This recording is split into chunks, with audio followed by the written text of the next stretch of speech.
Hindu, and Buddhist branches of the left-hand path.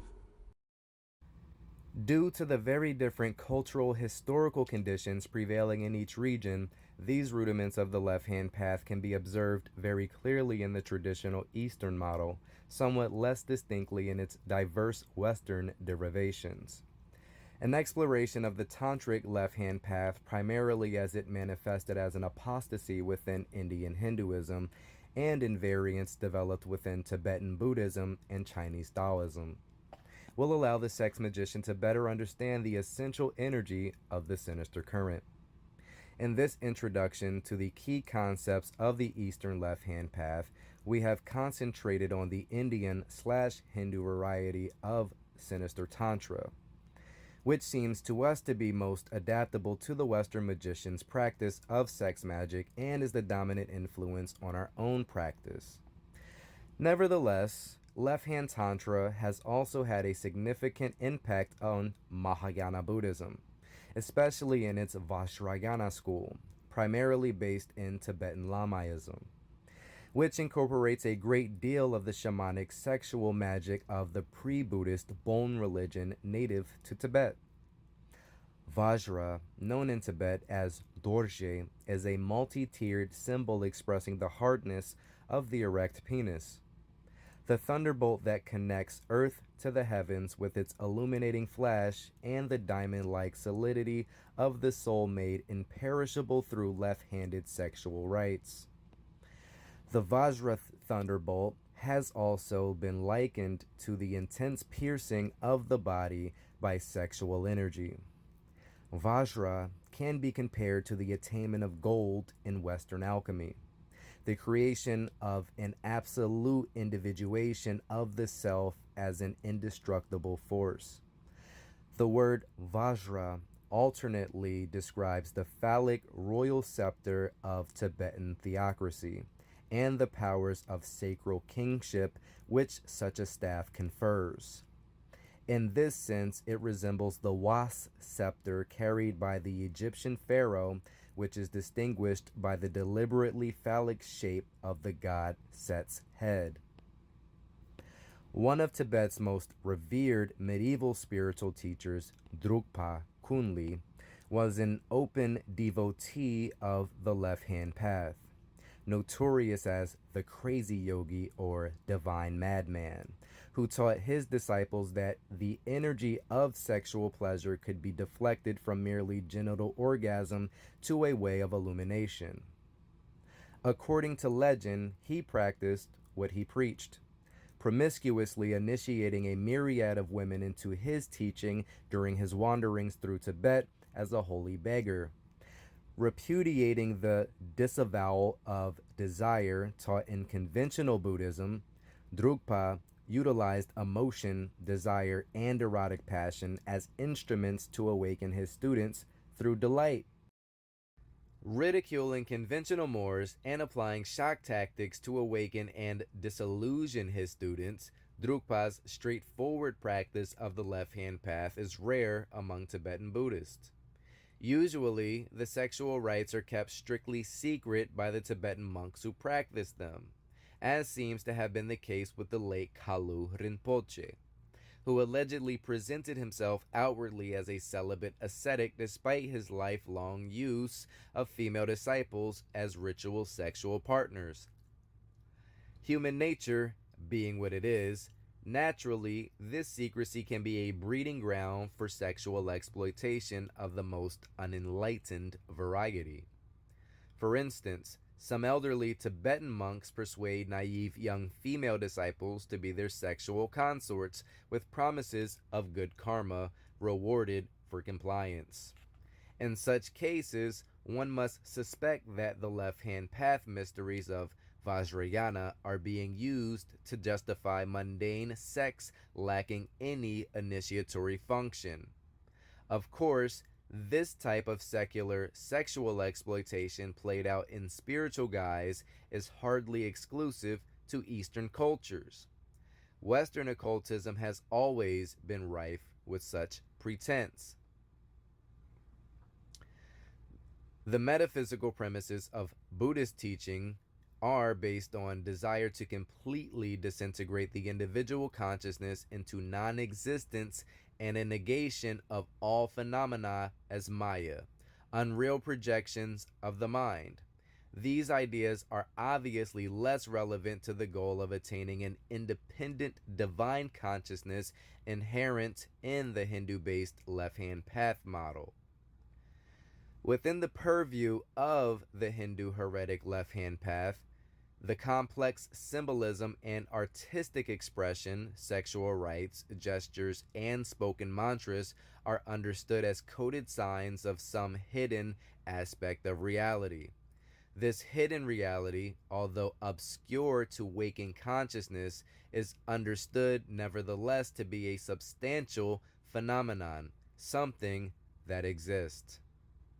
Adepts of the Buddhist left hand path, although they may utilize very similar sexual rites, symbolism, and techniques, are just as convinced that their practices are ultimately nothing more than necessary steps to a great nothingness, an emptiness concealed behind the world of sensory impressions. For them, nothing truly exists. This is a vast difference in approach and should be kept in mind as we investigate the two branches of left hand path erotic initiation. That being said, it is possible to interpret some left hand path Buddhist teachings, such as the aforementioned Vajrayana, as a means of generating a sexually created, self deified essence that does not melt into one with the non being of nirvana.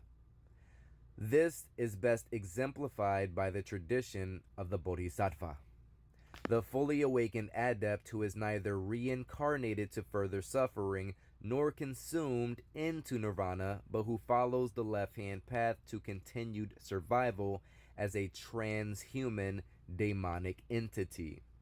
The adept who has remanifested as a bodhisattva is said to wield the power of illuminating less advanced humans, even from a non corporeal state.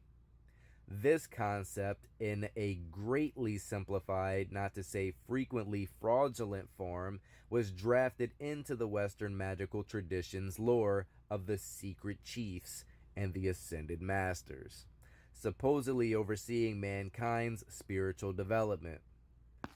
Such significant occult movements in the West as the Hermetic Order of the Golden Dawn, Theosophy, and Aleister Crowley's Thelema, all of which claim to derive their spiritual legitimacy from bodhisattva like entities, can then be said to bear the marks of this Buddhist left hand path influence.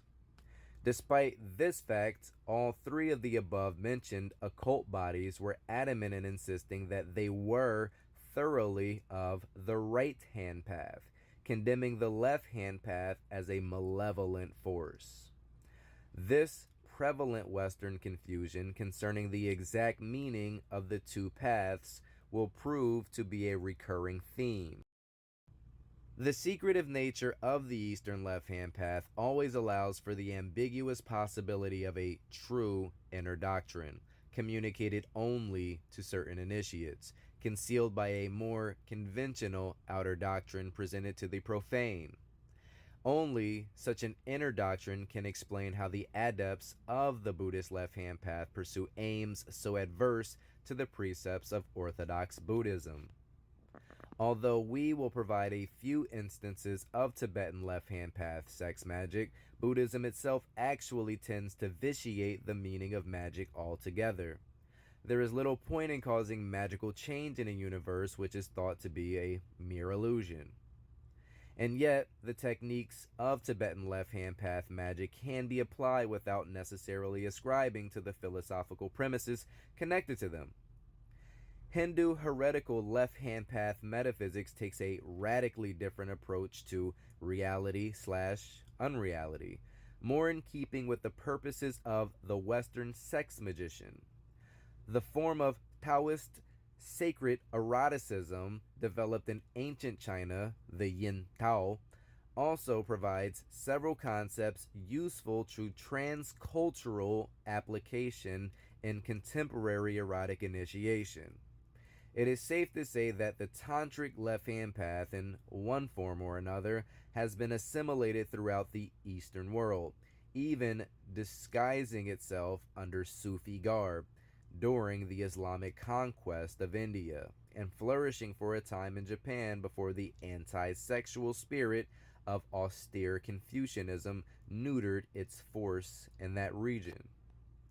Although this section of the book will largely illustrate the Eastern model of the left hand path, we will frequently compare these principles to their expression in ancient Mediterranean and European magical practice.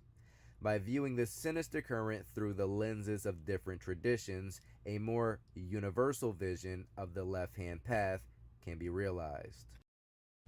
A synthesis of two worlds. Even though we stress that the left hand path per se is undisputedly of Indian origin, we do not wish to encourage contemporary Occidental sex magicians to uncritically embrace a romantic vision of the supremacy of the mysterious East as being more authentically spiritual and enlightened than the West, a common error in esoteric circles. There is no pure Eastern left hand path Shangri La, and if there ever was, it has long been subsumed by colonialism and global westernization.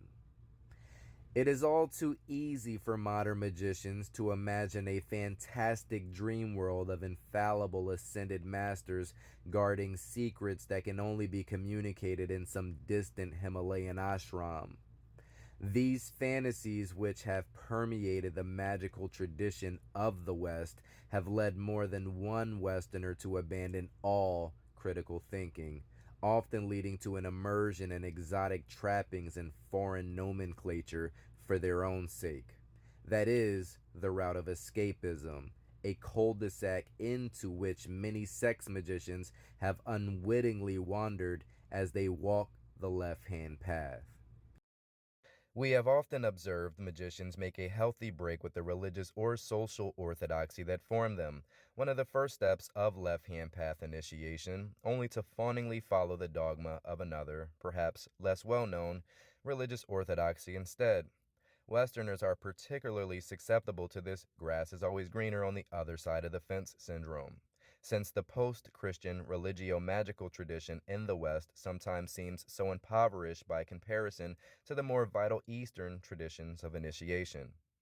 Thus, the phenomenon of the Westerner who breaks from the restrictions of Judeo Christianity or atheism only to prostrate him or herself at the feet of an equally prohibitive Eastern guru. This can hardly be accounted as progress. It is merely trading one set of prepackaged regulations for a less familiar oppression. Rather than opting for this route, we outline the essential sex magical principles of the left hand path and apply them to conditions in the urban transglobal world. Instead of fetishistically recreating the provincial world of India's past, in which the left hand path originally developed, left hand path sex magic, as we illustrated here, can be effectively applied to any cultural background. It is most expressly not an exercise in nostalgia for an idealized antiquity in a distant land. We take it as a given that the specific symbolism that worked for a left hand path initiate in a small village in the tightly controlled, caste ridden Bengal of the 17th century cannot be completely applicable to the work of the left hand path adept operating in the chaotic anti culture of the 21st century. Therefore, we provide a detailed introduction to the historic left hand path teachings, but with the understanding that the contemporary sex magician can and should shape these methods to suit his or her own present day desires and circumstances. Actually, this universal approach coincides with traditional left hand path practice. One of the tenets of the Tantric left hand path states that the teaching is suited for all initiated creatures of the Kali Yuga in every culture and is not limited to its eastern places of origin. But to our experience, the left-hand path in its traditional Eastern conception, as transmitted through a lineage of initiated teachers and students, is not well suited for the neurotic psychosexual conditions that fracture the Western mind. The mystical psychologist Carl Jung, himself a clandestine practitioner of sex magical practices, studied the breadth and depth of Eastern spiritual teachings. Jung concluded that if the average Westerner were to adopt the Oriental disciplines of self-transformation, he or she would risk bringing on a psychotic break. While we would not go on that far, it is clear that the Eastern left-hand path does call out for adaptation, if it is to truly be effective in a Western sex magician's initiation. This approach will strike some traditional tantric gurus as nothing less than heresy. But since the left-hand path is a heresy to begin with, we consider this to be a logical progression.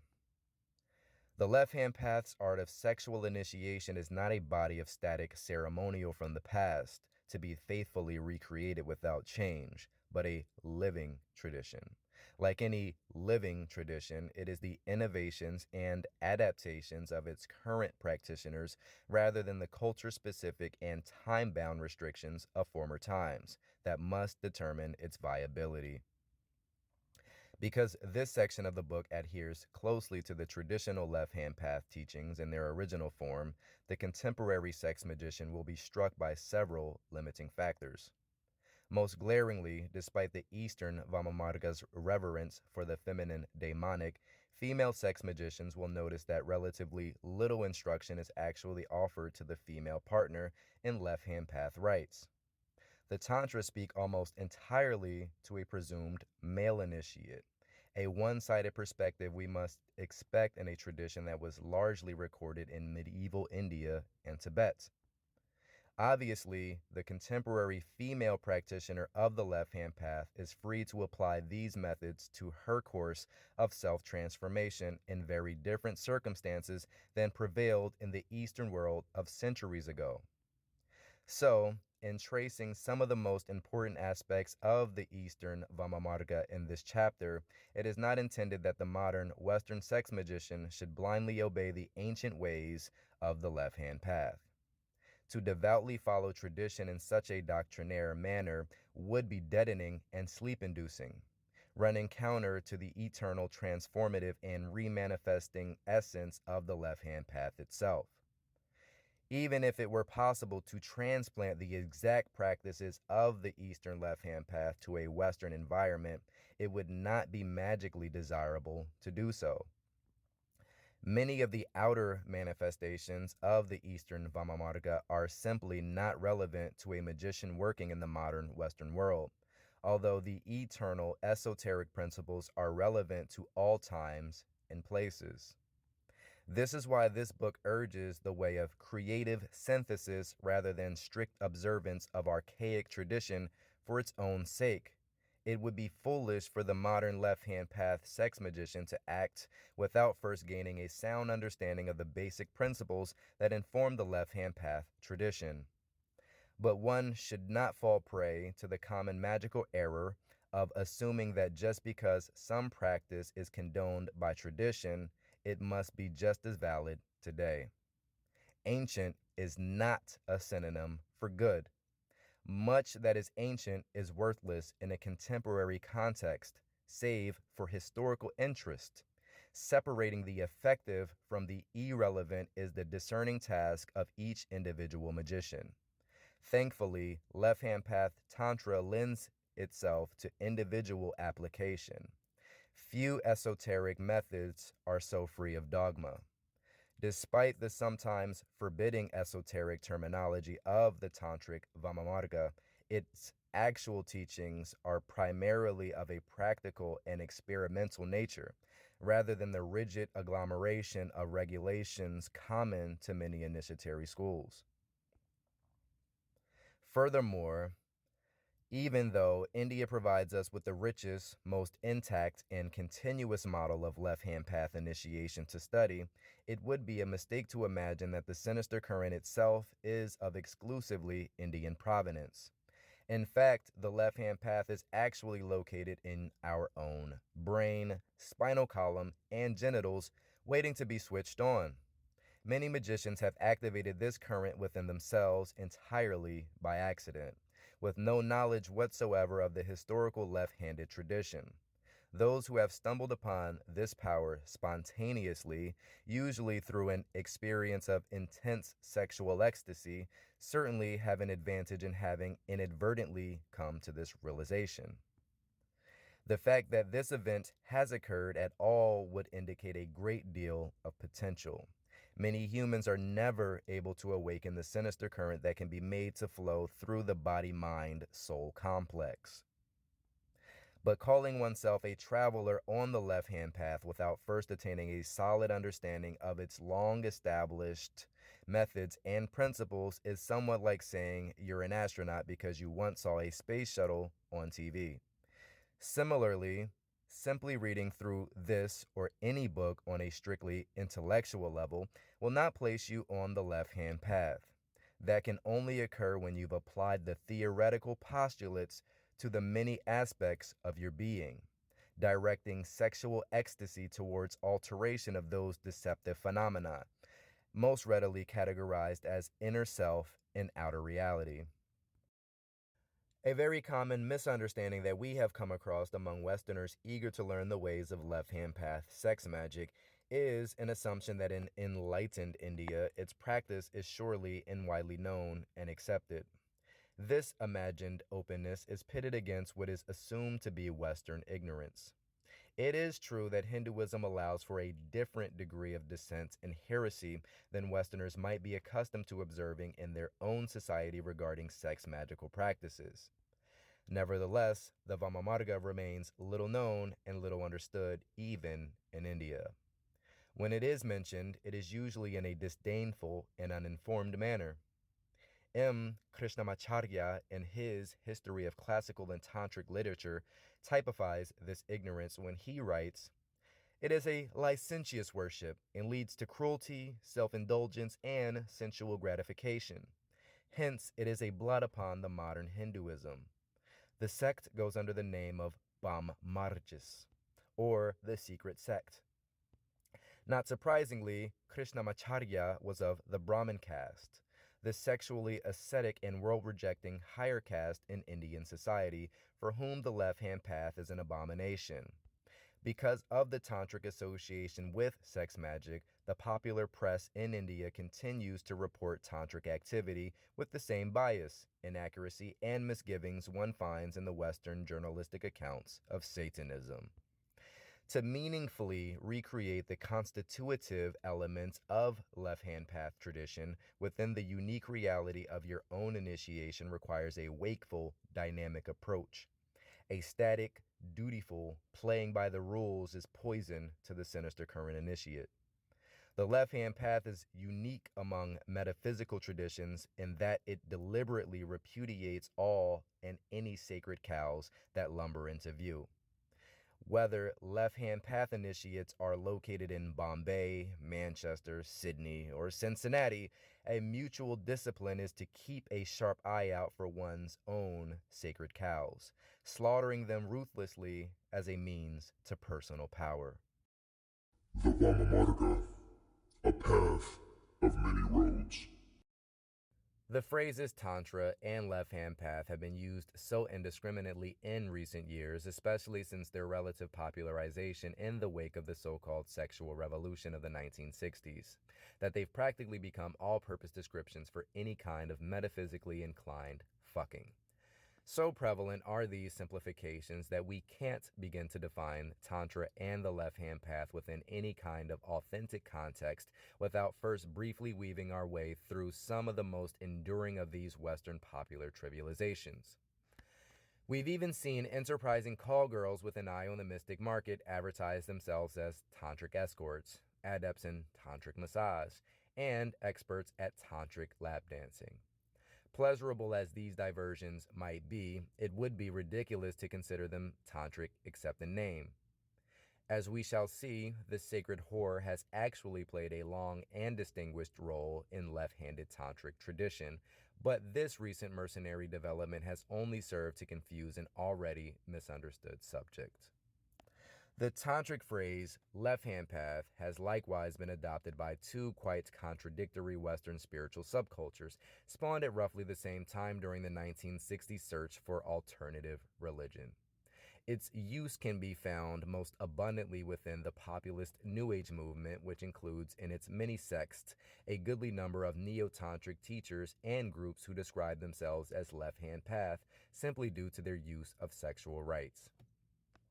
However, although a tentative link exists between actual left-handed practice and the neo-tantrics, it is often an extremely superficial one, typically ignoring most of the essential principles of the left-hand path outlined at the beginning of this chapter, while emphasizing the Vamamarga's more acceptable and marketable elements. At the opposite pole, the less numerous groups comprising the modern neo-satanic movement and its offshoots also commonly describe themselves as left-hand path. Contrary to popular opinion, practically none of these satanic societies include even the rudiments of left-hand path sexual initiation among their almost entirely cerebral and really rather prim practices, thus excluding the single most important feature of any definition of the left-hand path. We will return to the New Age left-hand path and the Satanic left-hand path in a subsequent chapter, in which we will examine the curious importation of the Vama Marga to Western culture. For now, it's sufficient to mention their existence as a contemporary phenomenon that have contributed to the perplexity preventing an understanding of the left-hand path in the West. Leaving these aside for now, let us unravel the puzzle of the phrase Vamamarga, the left-hand path, as it was originally understood. The vast ocean of loosely defined doctrines that fall under the umbrella of Hinduism, a cluster of creeds that lack the unifying hierarchy present in most religions, has led to a proliferation of sects, of which the Tantric left-hand path is only one of the best known outside of India. Although Tantra in the West is commonly thought to be synonymous with sex, erotic rites actually form a very small part of the vast tapestry of Tantric practice. The respected Tantric authority, Aghayananda Bharati, has pointed out in his The Tantric Tradition that only 7% of Tantric material is of a sexual nature. In fact, sexual magic and erotic mysticism is almost exclusively the province of the relatively small number of left-hand path Tantric adepts. The fallacy that the entirety of Tantra partakes of the sinister sexual rites of its Vamamarga was current in the Western world as long ago as 1914, when Arthur Avalon, or Sir John Woodroffe, felt compelled to write in his introduction to the Tantra Tattva that this particular Tantric text may have proved a disappointment to those who, at the mention of Tantra, always expect to hear of rituals with wine and women, the midnight circle, black magic in the cremation grounds, and so forth. Of course, our attention will be unabashedly focused on these little understood activities. However, these are solely the ways of the minority left-turning path. They are not practiced in the much broader body of the Tantric tradition as a whole, which is primarily of the right-hand path. This more widespread right-hand path of Tantra, the Dakshini Marga, is by far the most socially acceptable of the two paths, as it abjures the physical sexual rites and taboo breaking intrinsic to the left-hand path, utilizing primarily intellectual and symbolic means of initiation.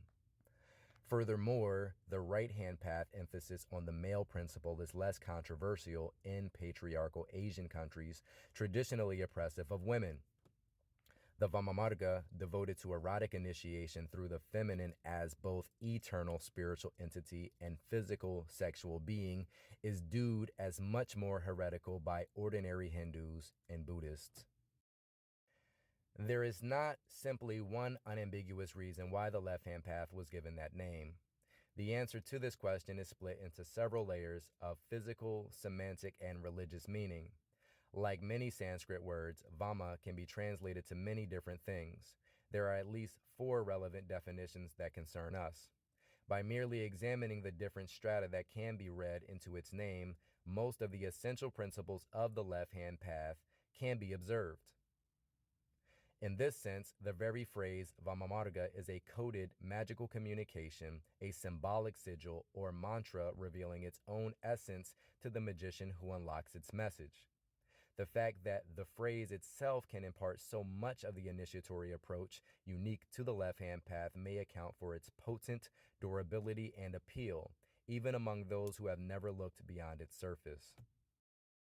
First, let us consider the two Sanskrit phrases that are commonly translated into English as left-hand path. The eldest of these two terms is Vamakam, literally the left way. The relatively more recent Vamamarga simply means the left path. The hand appears to have been added by later Western interpreters, although it has now become generally accepted even in India. In fact, Vamakara is often used interchangeably with Vamamarga, although for clarity's sake we will stick to the latter phrase throughout this book. The essential root of both is Vama, most often interpreted as meaning left. So this concludes part 2 to chapter 1 of Demons of the Flesh. Initially, this was supposed to be broken down into a 2-part video, but it may extend to a 3 to 4-part video. And as always, if you've liked what you've heard today, make sure you like and subscribe below. Chaos.